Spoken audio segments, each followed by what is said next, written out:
Assalamualaikum warahmatullahi ta'ala wabarakatuh. Hamdan wa syukran wa la hawla wa la quwwata illa billahil azim.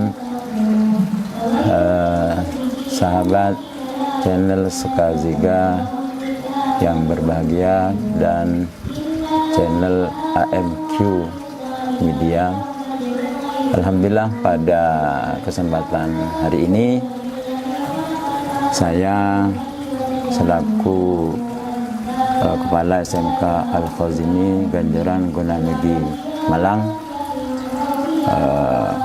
akan mewawancarai Ki Haji Madarik Yahya selaku Ketua Yayasan Ki Haji Yahya Syabrawi, sekaligus beliau ini putra Al-Maufillah Al-Murabbi, pendiri Pondok Pesantren Raudhatul Ulum 1 Ki Haji Yahya Syabrawi, putra bungsu, putra yang paling muda, dan sangat berbahagia pada kesempatan hari ini bisa mewawancari beliau yang akan membicarakan, mengupas tentang peran almarhum Al-Maufillah Ki Haji Yahya Syabrawi dan tentu saja kaki tangan beliau, Ki Haji Madarik Muhammad Madarik Yahya. Nanti selanjutnya saya panggil Gus karena beliau juga masih muda, keren, Gus yang keren. Jadi wawancara ini, perbincangan ini santai, bincang santai sambil gurau. Mudah-mudahan penyampaian beliau sekalipun ini wawancara santai, tapi mudah-mudahan membawa makna, membawa manfaat untuk seluruh masyarakat, seluruh alumni Pondok Pesantren Raudhatul Ulum 1, termasuk juga wali murid dan para santri, termasuk juga wali murid Al-Qasimi, pendidikan Al-Quran Al-Qasimi yang diasuh oleh beliau Gus Madarik, sekaligus juga istrinya Ning siapa Gus? Maria Ulfa. Maria Ulfa, maaf. Gus Madarik, tolong Gus sampean utarakan, jelaskan terkait dengan peran almarhum Ki Haji Yahya Syabrawi yang menjadi tokoh sentral ketika beliau masih sugeng. Jadi Kabupaten Malang ini setiap kali ada masalah, baik itu menyangkut hukum, aktivitas masyarakat dan lain sebagainya, itu yang menjadi rujukannya adalah beliau, almarhum Ki Haji Yahya Syabrawi. Bagaimana Gus Madarik menyampaikan peran beliau ketika itu dan pengaruhnya pada masyarakat. Monggo Gus. Ya, terima kasih. Sebelumnya jazakumullah hasanal jaza kepada ini Pak Manan dan semua kru yang termasuk juga semua sivitas SMK dan PPRU 1 Ganjaran lah ya secara umum. Saya tentu tidak akan bicara, ini saya panggilnya Gus saja lah. Om sudah familiar dengan saya, sudah biasa kumpul. Tidak bicara secara umum atau runtut tentang beliau, dan saya agak gimana ya, itu bapak saya, masa saya yang bicara, itu kan dalam hati agak kurang enak lah. Tidak apa-apa Gus. Tetapi karena ini di jenengan yang mungkin banyak tahu detail beliau, monggo. Saya kalau detail saya juga enggak, karena separuh dari kehidupan beliau itu saya hanya menangi, saya masih kecil. Tentu tidak banyak yang saya tahu, itu informasi-informasi yang dari para alumni sepuh. Cuma kesaksian saya juga bisa diutarakan di sini ya, untuk dalam beberapa hal. Nanti yang bisa dipetik utamanya bagi saya secara pribadi dan mungkin berfaedah lah buat para teman-teman alumni, wali santri dan stakeholder yang ada di PPRU 1. Namun sebelumnya begini, kalau jenengan terutama para alumni dan wali santri juga simpatisan masyarakat PPRU 1 menginginkan ada informasi tentang beliau, sebaiknya Anda miliki ini. Tolong di zoom ya. Anda buku karyanya siapa, Gus? Ini tim, jadi ada tim di PPRU 1 itu yang ditunjuk, ditugaskan, diantaranya ada Gus Sarip, putranya Kiai Said, jadi cucunya Kiai sendiri yang ikut terlibat di dalamnya. Memang ada beberapa yang perlu direvisi, tetapi secara umum memuat tentang informasi beliau, mulai dari belajar sampai kepada peran-peran beliau yang tadi ditanyakan itu. Itu menyangkut biografi beliau. Ya, betul. Ya, memang bukunya buku biografi. Saya mungkin hanya sepintas ya, yang mohon maaf yang bisa saya utarakan, dan itu sebatas pengetahuan saya. Kalau dari sisi pendidikan, beliau itu secara umum hanya 3, tahapnya 3. Iya, iya. Kalau dari dasar-dasar keagamaan tentu dari abahnya ya. Soal wudhu dasarnya, soal fikih-fikih yang mendasar itu, apalagi bacaan Al-Quran tentu dari abahnya Kiai Sabrawi sendiri. Lalu setelah itu beliau ke Kiai Maki. Kiai Maki itu seorang tokoh di lingkungan beliau di desa di Sampang. Sampang ya? Ya. Madura. Beliau tabaruk di situ, dan ini yang perlu dicatat oleh kita semua, bahwa kemampuan beliau sudah terlihat ketika berada di Kiai Maki itu. Buktinya dengan beliau dinobatkan sebagai ustadz. Iya, iya. Ya. Apa ya, semacam apa kecerdasan atau apalah, kemampuan menyerap ilmu-ilmu yang didapat dari Kiai Maki dan tentu dari lembaga itu. Waktu itu ngajinya dasar-dasar agama gitu. Ya tentu, tetapi kalau sangat dasar dari abahnya sendiri. Soal bacaan Quran dari abahnya. Iya, iya. Yang kemudian mungkin tingkat setelah itu fikihnya ke Kiai Maki itu, dan beliau dinobatkan sebagai ustadz, dan itu menunjukkan bahwa ada kemampuan pada diri beliau. Kemudian setelah itu melanjutkan ke Panji, Siwalan Kiai Hozin. Oh Sidoarjo. Ya, di timurnya Buduran. Iya, iya. Nah, ini terbukti dari cerita Kiai, dari Nyai, bahwa kenapa Istri beliau berarti. Ya, Imam Nuna itu istrinya Kiai Haji Yahya Sabrawi. Monggo.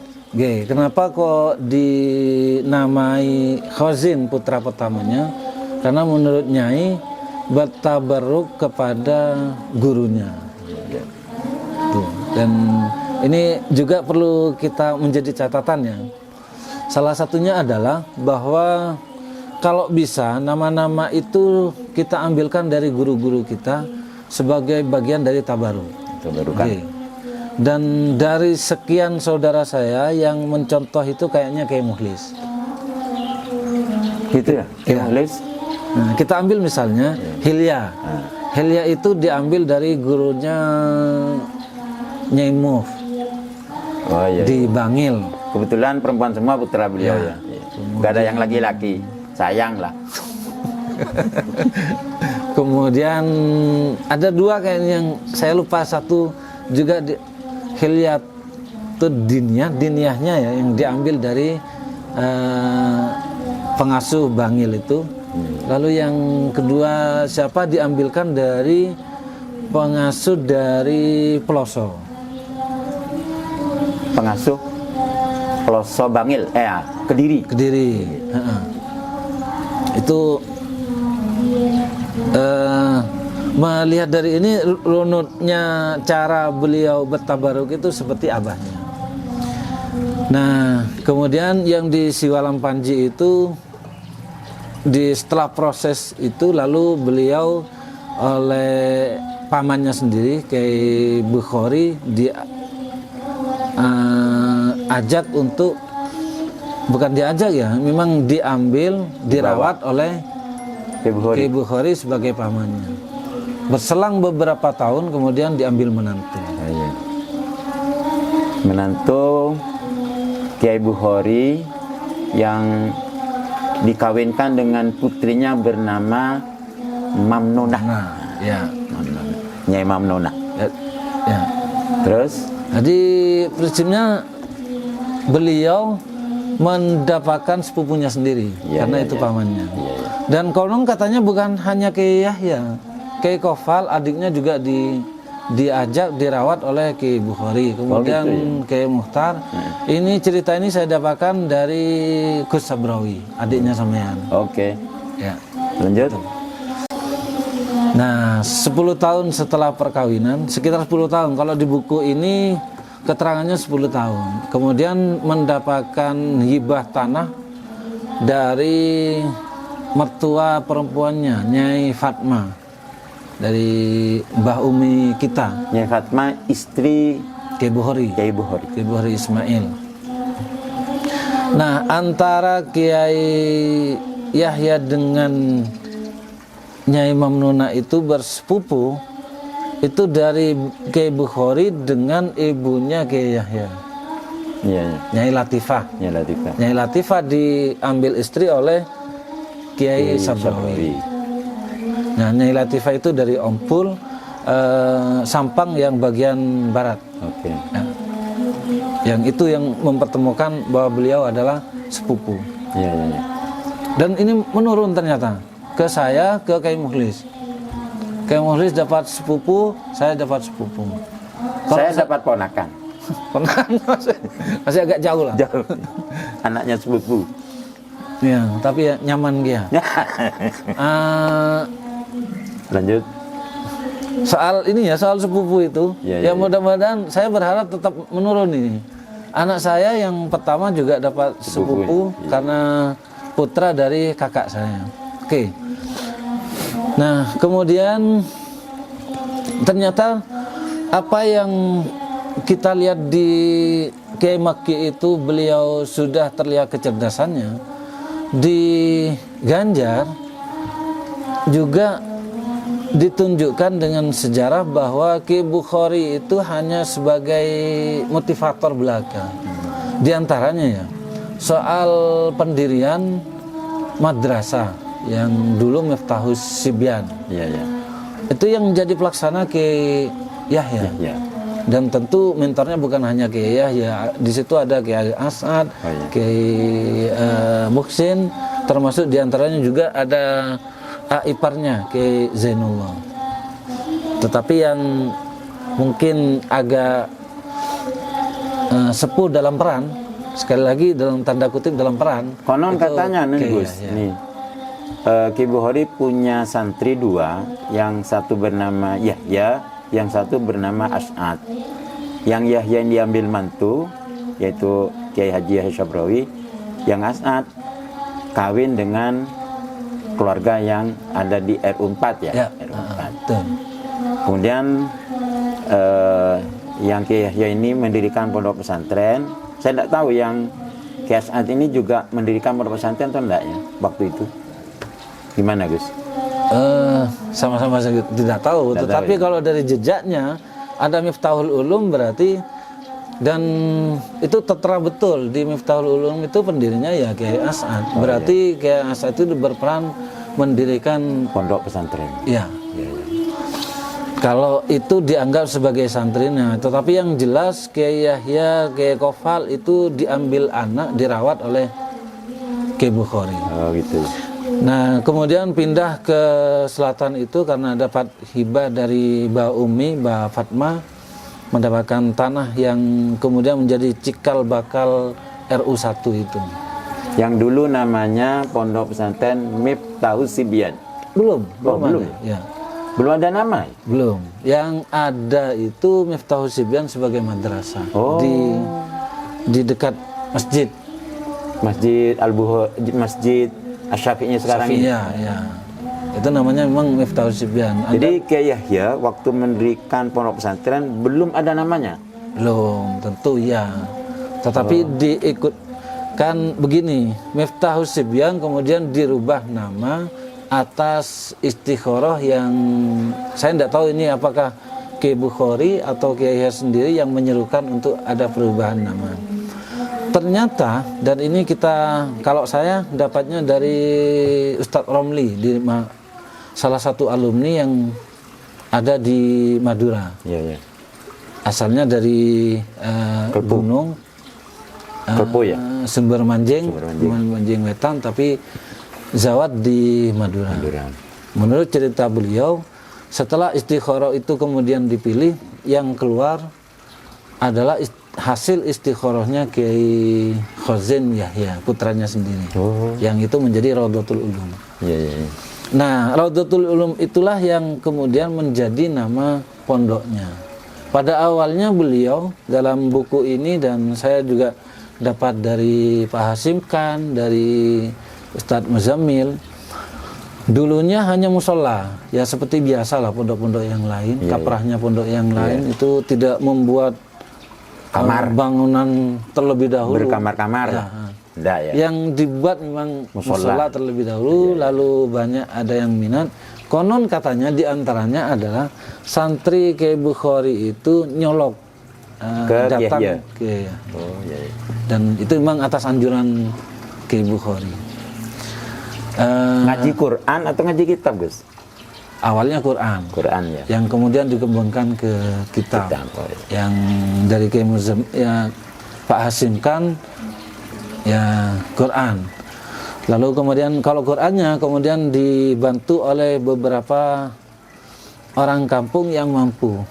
Ya, Saya lupa namanya ya. Di antaranya itu yang menjadi ustadz di situ membantu Kiai Yahya dalam hal pengajaran Al-Quran. Ya. Terus Itu dalam hal pendidikan. Kalau dalam hal peran, ya kita semua tahu lah, dan insya Allah semua sama. Soal dakwah, yang tentu ini sudah. Yang kedua soal pendidikan, ya. Yang ketiga ini soal kesehatan. Kalau pendidikan mulai dari MI, dari Raudhatul Ulum itu ada MI dan sampai Aliyah, kemudian dilanjutkan ke perguruan tinggi yang Fakultas Syariah, yang itu menjadi cikal bakal Al-Qolam. oh ya. Dulunya masih berafiliasi dengan Unisma ya.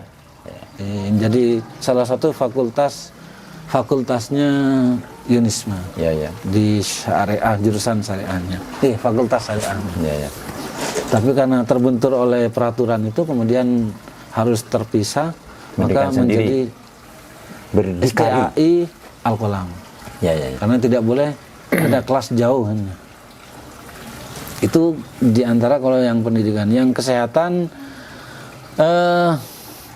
ada apa namanya? Yang di Gondang Legi itu Rumah sakit ya, RSI Gondang Legi. Ya. Ya, ya. Sebetulnya itu bukan satu-satunya. Oh gitu. Ya, itu bukan satu-satunya pendiri lah. Yang berinisiator untuk mendirikan rumah sakit Islam Gondang Legi itu siapa? Yang saya tahu beliau kerjasama dengan, sama seperti Al-Qolam itu, kerjasama dengan Kiai Usman. Oh, Kiai Saya Usman. pernah waktu kecil itu diajak di gedung BPU waktu itu, banyak orang, diantaranya adalah Kiai Usman. Ki Usman ini yang mendirikan Unisma ya? Ya, di antara pendiri Unisma. Unisma itu Ki Usman. Nah, hasil kerjasama itu yang kemudian melahirkan. Nah, RSI itu pada awalnya ada Masito ya, itu tempat anak yatim yang kemudian menjadi cikal bakalnya RSI. Iya, iya. Oh, dulu tempat penampungan anak yatim. Ya, betul. Iya, iya. Masih ingat kan? Iya. Waktu kecil. Itu tanahnya YLKI ya, yang dibuat untuk menampung anak yatim Bonalegi. Betul? Nggak tahu. Nggak tahu ya? Ya. Oke. Ya enggak apa-apa Gus, enggak tahu itu. Yang penting sekarang sudah ada RSI. Gitu. Terus? Cuma di antara pendirinya memang Yahya Sabrawi, salah satu dari toko-tokonya banyak di situ. Bukan salah hanya satu inisiator berdirinya RSI Gonalegi. Iya. Terus Pada tahun berapa ya, lupa saya. Yang saya masih kecil waktu itu. sekitar RSI 80-an ya? 85 itu izin operasional dari Bupati. Kalau dalam catatan di sejarahnya Anda bisa lihat di Google, 86 itu operasional dari Kementerian Kesehatan. Oh iya, iya. Nah, 86 itu yang dibuat patokan oleh RSI untuk kelahirannya. Jadi umpama ada peringatan kelahiran RSI ya 86. Cuma lobby-lobby ya itu ya sebelumnya itu tentu. Sama dengan RSI, kalau RSI 88 dan lobby-lobbynya ya tentu sebelum itu. Dan RSI itu pada awalnya menempati SMA Asgus Salim di Gonalegi. Iya, iya. Mungkin teman masih ingat lah. Itu soal pendidikan. Nah, mohon maaf ya kalau dibandingkan dengan itu di di kesehatan iya, di pendidikan tentu saja, dakwah iya. Lalu di organisasi Nahdien beliau itu ya. Sampai pada akhir hayat beliau masih tercatat sebagai surya. Apakah itu sebagai Rois Surya atau enggak, tapi surya di Malang, Kabupaten Malang. ya. Ini menurut saya agak gimana ya, wong di situ sudah ada banyak tokoh, diantaranya kayak apa? Ki Usman. Bukan, Said Alwi. Habib Alwi. Ya. Iya, iya. Tetapi beliau itu kalau pandangan saya agak sejajar dalam hal ini, dalam struktur ke-NU-an. Buktinya sampai akhir hayat menjadi masih tokoh. surya. Iya, surya. Itu ada catatannya, saya pernah lihat berkas beliau. Mohon maaf kalau dibandingkan dengan generasi berikutnya. Jadi di tokoh Ganjar itu kan begini. Kalau dalam hal dakwah ya, dakwah itu kan ada yang formal, ada yang non formal. Dakwah itu kan intinya ajak-ajak. Yang formal ya seperti Yai itu berdakwah, kemudian ada Kiai Kosim, ada Kiai Abbas. Tentu yang didakwakan materinya banyak, tapi yang paling inti kan ajak kebaikan. Di antaranya ya sholat berjamaah dan seterusnya. Ada yang non formal seperti putranya Kiai Bukhari itu, di antaranya Kiai Dumyati. Oh iya. Beliau tidak punya pondok, tidak punya sekolah, beliau ada di luar. Tetapi dakwahnya itu secara personal dan tentu persuasif. Door to door lah. Ya. Terus Yang ini memang maziah yang dari semua putra Kiai Bukhari ada 9. Itu memang ada beberapa yang aktifnya di lembaga pendidikan, ada di dakwah. Di antaranya pula ada di Toriko ya? Ya, di Toriko, di zikir. Di antaranya pula seperti Kiai Dimyati. Kiai Dimyati itu kekhasannya adalah dari ucapan beliau yang bahasa Jawanya mandi. Apa ya? Oh, tetes. Itulah. Tetes. Tetes tebu. Bukan tetes tebu nih. Apa ya? Kalau bahasa Jawanya apa? Tepat. Tepat sasaran. Ya. Jadi apa yang disampaikan beliau itu jarang meleset. Betul. Jarang meleset. Gitu. Nah, kayaknya salah satu nuansa dakwahnya beliau kayak Dimyati itu di situ. Nah, itu diantaranya. Nah, kalau lebih komprehensif, saya tidak bandingkan ya. Tetapi mungkin itu Kiai Qasim. Kiai Qasim itu kesehatan beliau ikut serta. Lalu Fakultas Syariah yang sekarang Ikut terlibat. iya. Kalau kesehatan RSI menjadi ketua yayasan sampai beliau wafat, tidak tergantikan. Iya. Lalu di RSI menggantikan Kiai Mursyid ketua yayasan sampai beliau wafat. Sama dengan di Madrasah Raudatul Ulum di yayasannya itu sampai beliau wafat. Saya pernah berbincang-bincang dengan Gus Hamim, kenapa kok tidak digantikan, karena Yai Qasim itu, maaf ini pindah ya, Kiai Qasim itu sudah sakit sekian tahun, tidak ada yang berani. Iya. Hatta adiknya sendiri tidak berani, padahal sudah sakit ya. Nah, perannya yang ini tambahannya di politik. Kiai Qasim pernah mencalonkan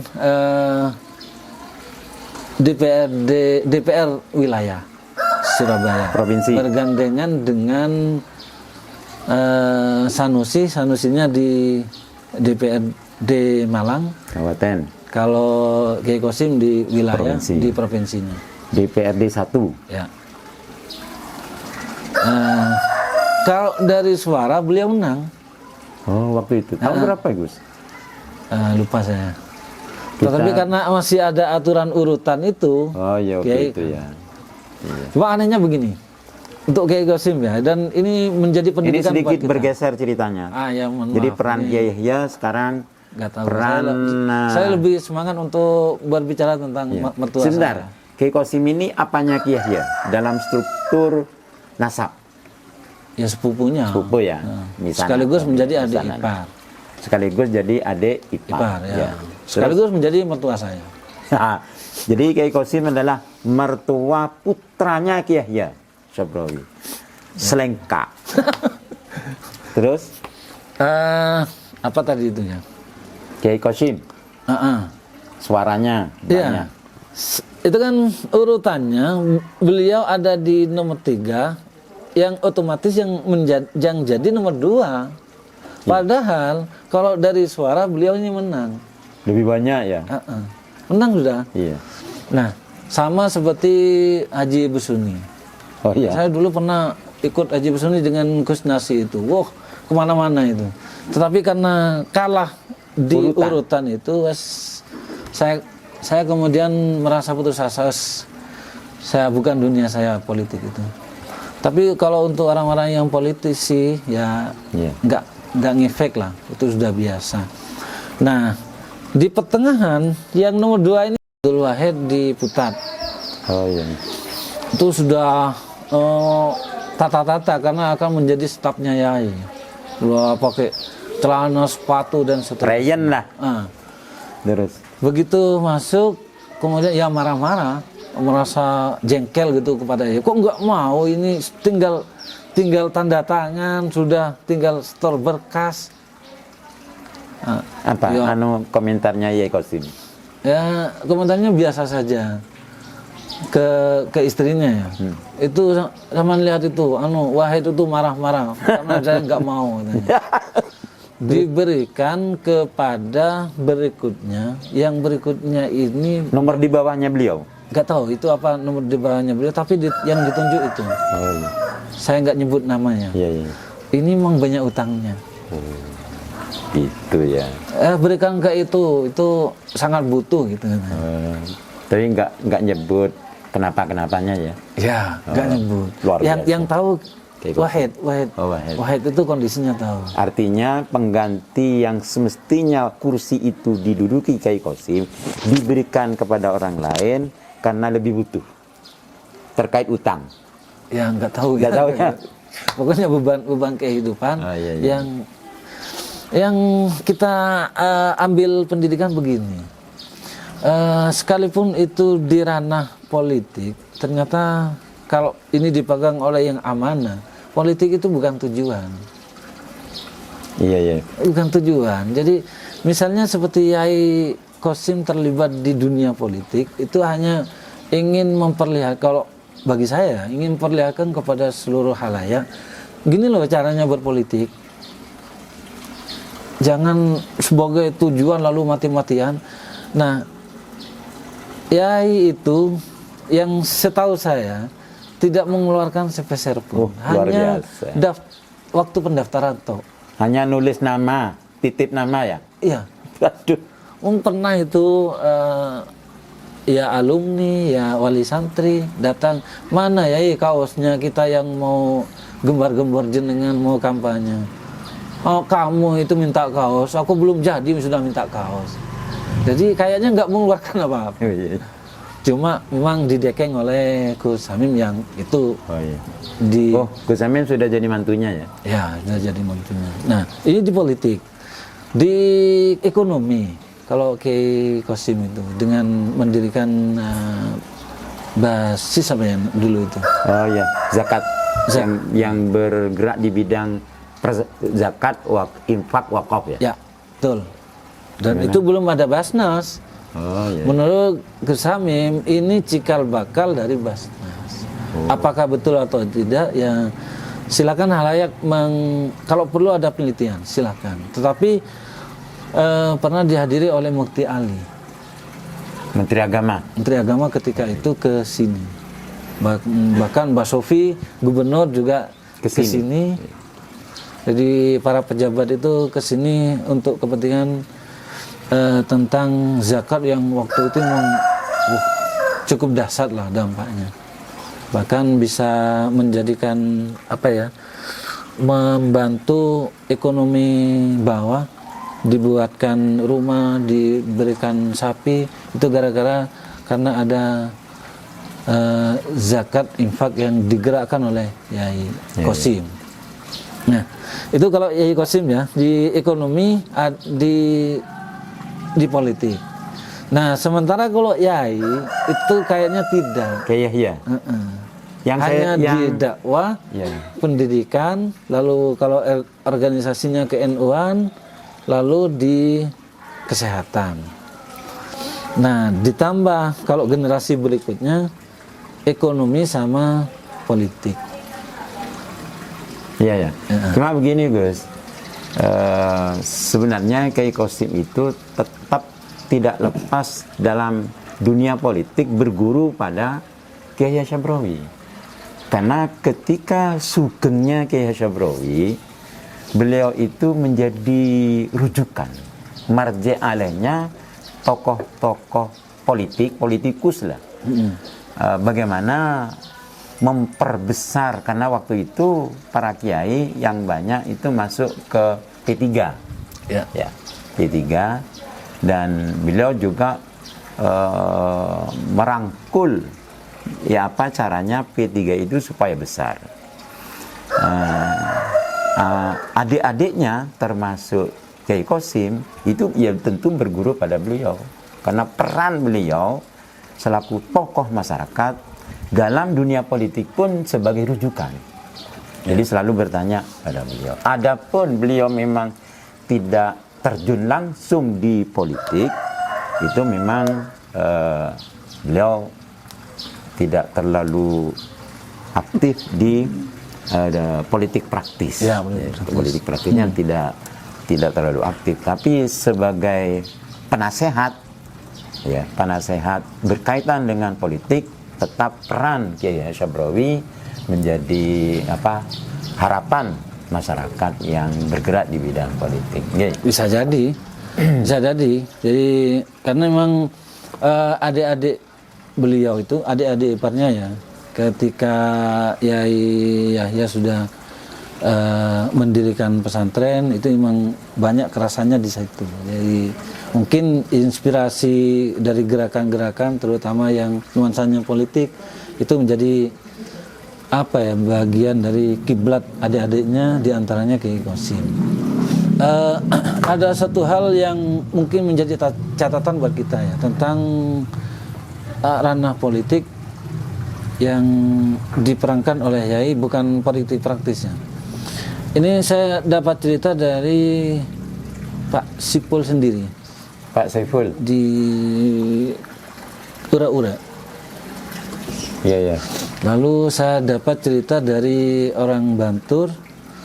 Gini, ada, kalau yang di Bantur itu oleh Yai ditekan untuk masuk di P3.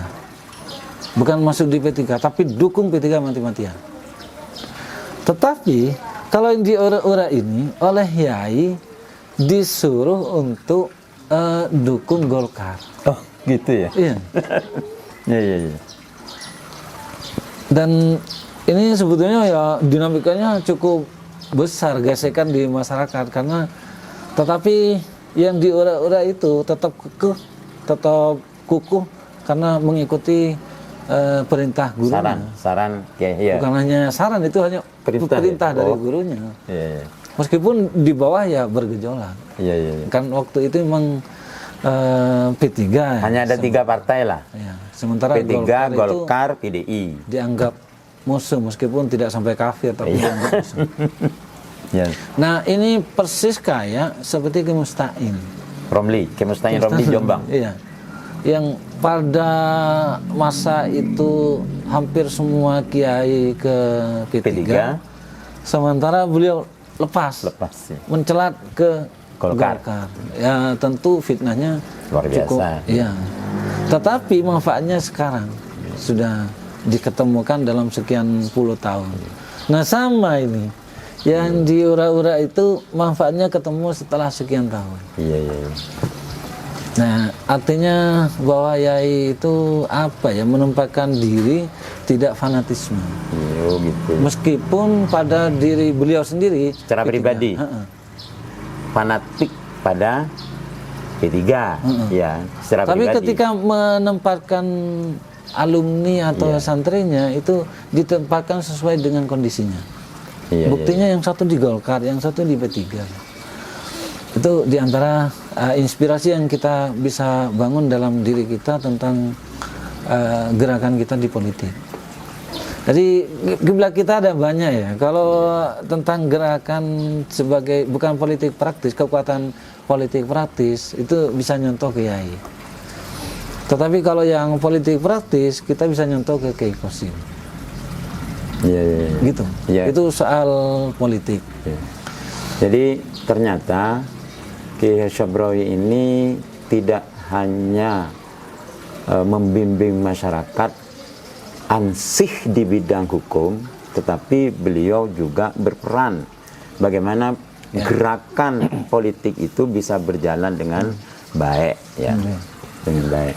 Bukan hanya di hukum itu maksudnya apa ya? Saya nggak paham juga. Amar ma'ruf misalnya, yaitu sangat tegas kalau di dalam amar ma'ruf. Di antaranya begini. Dulu pernah ada lokalisasi Di mana lagi? Oh, namanya apa ya, lupa ya. Hah? Lupa saya namanya. Iyalah. Pokoknya ada lah. Ingat ya. Kalau tempatnya ingat, tapi namanya tidak tahu. Pernah langganan. Terus, nggak boleh gitu, Gus. Kok tahu tempatnya ingat itu. Yang menjadi motornya untuk membubarkan lokalisasi itu Yai. Tentu kerjasama dengan aparat. Waktu itu ABRI. Saya masih ingat itu. Didatangi oleh pejabat keamanan yang kemudian itu menjadi cikal bakal gerakan untuk menghancurkan lokalisasi. Mohon maaf, saya katakan tanda kutip lah, menghancurkan atau apa. Ya terserah sama maknai sendiri. Kemudian menyuruh santri-santri yang besar-besar untuk ikut guna beramar ma'ruf di situ. Agar tidak ada di sana maksudnya. Itu. Secara formal legalitas tidak ada lokalisasi ini karena sudah habis. Iya. Meskipun tentu itu tidak bisa dibasmi secara apa ya? Habis, Iya, sampai habis ya. ya. Mungkin ya masih ada yang tumbuh 1-2 itu masih lah. Tetapi secara legal sudah nggak ada, secara formal sudah nggak ada. Ya semenjak itu, nah, mau buktikan wah kalau begitu ya itu cukup berani dalam hal amal ma'ruf nahi munkar. Ya. Jadi luar biasa Kiai Syabrawi berpegang teguh pada yang benar adalah benar, yang salah adalah salah. Ini yang harus ditiru oleh para santri, para alumni, dan tentu Termasuk saja sampean lah. masyarakat, ya kita semua. Kita semua harus meniru ulang tentang soal amar ma'ruf dalam hal keberaniannya. Itu berisiko loh sebetulnya. Kemudian diantaranya lagi soal yang ditampakkan itu, yang waktu itu saya masih kecil ya, saya ikut ke Madura lalu lewat dari utara, kemudian di lapangan Ganjar itu ada tontonan Ganjaran orkes di perempatan. ya, itu langsung yai komentarnya begini, kebelakang, kalau bahasa Indonesianya katakan ke kepala desanya waktu itu Abah Abdurrahman, Iya, iya. tolong bubarkan itu, kalau tidak aku yang ngamuk. Saya masih ingat itu. Dan tidak tahu apakah itu bubar sungguhan atau Usia berapa sampean, Gus? masih kecil lah. Oh, masih Tapi ingat saya waktu itu rombongan ya, ada banyak kiai di mobil itu. Iya, iya. Kayak Son Haji, ada pokoknya kayak Ismail dari Madura lewat situ kok ada orkes. Oh, siang tuh. Siang ke malam? Oh, malam. Itu ada salam ke kepala desanya, berikut beliau mengancam. Padahal waktu itu kepala desa itu ditakuti oleh power. semua rakyatnya. Power. Iya, iya. Ya sama semua dan waktu itu kan belum ada batasan waktu kan. Iya, iya. Hampir semua kepala desa ya nyaris sumber hidup ya tidak tergantikan. Jadi kalau ada kekuasaan memang power betul. Termasuk di sini mbah saya, Mbah Mahmudji juga kan seangkatan dengan Badra. Nah, yang bisa kita catat adalah soal keberaniannya.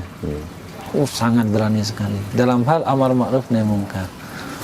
Tetapi pada sisi lain beliau juga sangat sayang, terutama kepada santri-santrinya. Nah, di sini ada ini disebutkan kasih sayangnya. Beliau itu pemurah, apalagi kepada santrinya. Biasanya kalau ada wali santri yang ngirim itu mesti kalau masa lalu ya, mesti membawa barang-barang makanan untuk diaturkan ke dalam. Nah itu yai ya tentu saja ya nggak dimakan sendiri tapi dibagikan kepada. Iya. Di depan rumah itu dulu waktu saya masih kecil ada mangga kayak gini. Itu pernah ada yang namanya santri banyak ya, yang bukan hanya nakal tapi sangat nuwakal itu ya ada. Itu manjat. Nah, ketemu yai ada di bawahnya. Mau turun nggak bisa, mau ambil gimana? Tapi oleh yai ambil saja yang matang-matang, nanti separuh masukkan ke rumah biar nyainya merasakan, tapi yang sebagian besar bagikan ke teman-teman kamu. Oh gitu ya. Itu diantaranya yang beliau sayang. Lalu kemudian diantara sayangnya begini, yang ini kesimpulan saya apa salah atau enggak nanti bisa direvisi. Kegiatan itu ada yang ritual ibadah ya. Kemudian ada yang pendidikan. Kayaknya yai itu lebih konsen ke pendidikannya daripada ke ritual ibadah. Iya, iya, iya. Karena ini Gus menyangkut masa depan anak bangsa lah. Ya perspektifnya tidak tahu gimana, tetapi ya mungkin diantaranya begitu. Misalnya ya, waktu itu kan masih ada Habib Hasan. Oh ya. Sebelum dakwah, beliau itu ke mana-mana. Ketemu dengan Habib Hasan itu, Habib Hasan ahli mutrek, dagang foto. Itu salah satu bagaimana yai mengagungkan habaib. Ini saya dapatkan cerita ini dari Hasim Khan. Itu kalau Habib datang bawa kamera kayak begitu, tapi kameranya masa itu ya, foto bib, itu sama Yai ditegur, jangan begitu, itu Habib. Luar biasa. Yang sopan kalau ke Habib. Lalu kemudian hubungan itu menjadi rekat. Oleh Yai disediakan rumah di depannya Kiai Sanhaji. Iya, iya. Kiai Mustain, almarhum Kiai Mustain, almarhum Kiai Sanhaji. Di depan itu yang sekarang menjadi pondok pesantren Mubtadiin. Tadiin. Yang sekarang ditempati oleh Gus Soim itu. Itu dulu rumah yang disiapkan untuk Habib Hasan Baharun. Bahkan Habib Asgaf konon katanya itu sepermainan dengan Gus Soim, dengan Nyai Sol, putranya Gus Sanhaji itu. Jadi Habib Hasan Baharun ini yang mendirikan pondok pesantren Darul Lughah wa Dakwah di Bangil. Sekarang ada di Raci ya. Ya. Yang itu luar pondoknya biasa. besar. Jadi Habib Hasan Baharun itu membantu almarhum Mufullah Kiai Syabrawi waktu Sugeng untuk membangunkan para santri bangun sebelum subuh. Ya, itu yang kasih sayangnya itu terlihat di situ. Jadi kalau sebelum subuh Habib ini ke RU1 ke selatan untuk membangunkan. Cara bangunnya beliau variatif, diantaranya gum pakai sajadah, diantaranya lagi beliau bawa Habib ini bawa air, lalu diteteskan biar bangun, gum. Nah ini memang dinamika santri ya. Iya. Hasim Khan itu tidak kurang akal. Kalau misalnya Habib itu ada di kamar sebelah sana mau jalan ke kamarnya, Hasim Khan itu sudah beber sajadah, kopiahnya sudah ada di sampingnya, lalu tidur. Jadi Habib masuk, wah ini sudah sholat, ini sebentar lagi mau sholat subuh, lalu ditutup, ya ngorok lagi. Ini taktik santri supaya tidak kena siram air sama Habib Hasan. Gitu ya. Taktik santri yang tidak boleh ditiru. Tidak boleh ditiru. Nggak boleh. Ya. Nah, oleh Yai dengan cara halus dikatakan kepada Habib Hasan, mun aja kayak kan cepola cek malam niser. Oh, gitu. Ya Allah. Ya, mungkin waktu itu terlalu malam. Terlalu malam ya. Ya. Itu kalau soal ibadah beliau seingat saya kayaknya beliau tidak terlalu keras. Tetapi pada bidang pendidikan, wah beliau sangat keras sekali. Hatta kepada Kiai Mukhlis. Keputranya sendiri. Putranya. Enggak sekolah, wah.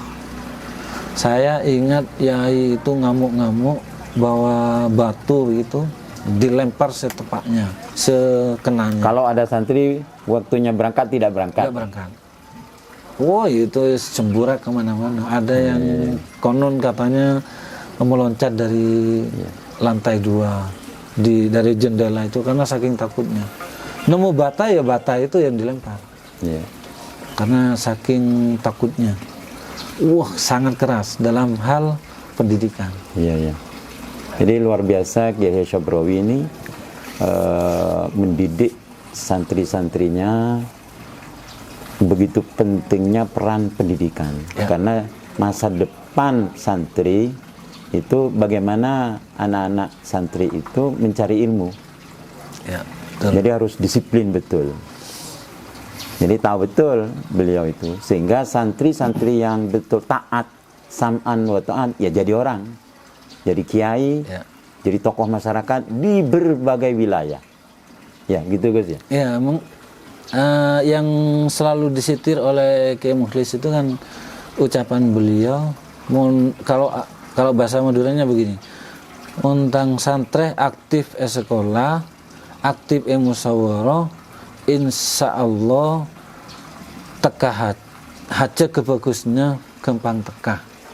Di bahasa Indonesianya, kalau sekolahnya aktif, kemudian musyawarah yang di pesantrennya aktif, maka hajat baiknya akan mudah dikabulkan. Itu salah satu sitiran yang selalu diungkap oleh Ki Mukhlis itu dari Yai. Nah, soal kedisiplinan pendidikan itu memang Masya Allah. Di antaranya juga yang mungkin jenengan udah tahu ya, ada tulisan tangan tentang guru itu. Iya, iya. Yang Surat. ya, Surat dari Kiai Yahya ke Kiai Kofal. Kiai Kofal. Ya, Kiai Kofal. Yang waktu itu menjadi koordinator 1 Yayasan Pendidikan Rodotul Ulum. Waktu itu madrasah ya, Madrasah Rodotul Ulum. Koordinator 2-nya Kiai Kosim yang menyurati, yang intinya siapapun guru yang tidak aktif keluar saja. Oh gitu ya. Luar biasa. Itu suratnya insya Allah masih terdokumen. Kalau Anda mau lihat di MTS Putra masih ada. Dapat saya simpulkan kurang lebihnya para pemirsa channel Segaziga dan AMQ Media bisa menyimpulkan sendiri juga bahwa apa yang telah disampaikan oleh Gus Madarik selaku pelanjut dari beliau almarhum Alhamdulillah Kiai Syabrawi yang luar biasa perannya baik di dunia pendidikan, kemasyarakatan, dan bahkan di bidang perpolitikan. Nah, di dunia pendidikan ini berkah doa dan aktivitas beliau di dalam membangun pendidikan. Sekarang ini sudah berdiri beberapa unit pendidikan mulai dari TK, MI Putra Putri, Sanawiyah Putra Putri, MA Putra Putri, bahkan juga Institut Agama Islam Al-Qalam yang berada di Jalan Raya Putat Lor Gondang Legi. Ada unit yang terbaru yang juga tentu saja tidak lepas dari peran beliau, doa beliau, berdirilah sebuah lembaga pendidikan kejuruan yaitu SMK Al-Khazini. Dan SMK Al-Khazini ini pun juga yang memberikan nama putra beliau yang bernama Kiai Haji Madarik Yahya ini, dan alhamdulillah sampai sekarang terus berdiri tegak, dan insya Allah SMK Al-Khazini mudah-mudahan ke depan menjadi SMK lembaga pendidikan vokasional, menjadi contoh di Kabupaten Malang. Baik itu yang sekolah di SMK Al-Khazini mayoritas adalah santri yang berdomisili di pondok pesantren ataupun siswa atau murid yang datang dari berbagai daerah yang tidak mondok tetapi tetap bersepak terjang sebagaimana santri yang mondok di pondok pesantren Rodotul Ulum 1 maupun pondok pesantren Rodotul Ulum yang lain di Desa Ganjaran maupun desa-desa di sekitar Desa Ganjaran. Terima kasih Gus, wawancara ini mudah-mudahan bermanfaat dan